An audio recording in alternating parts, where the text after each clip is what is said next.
அடுத்தது வந்து அடுத்து என்ன இருக்குன்னு பார்ப்போம். பார்த்திங்களா, இந்த சைடு பார்த்தீங்கன்னா மல்லிகைப்பூ. ஆக்சுவலாக இது வந்து வேறவங்கது மல்லிகைப்பூ போட்டிருக்காங்க இந்த சைடு. நம்ம வந்து இது எல்லாமே பார்த்திங்களா எவ்வளோ இருக்கும்.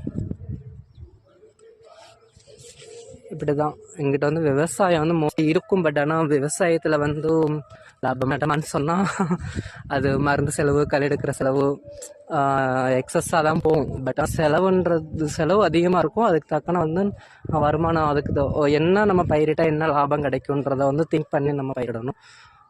ஓகேவா?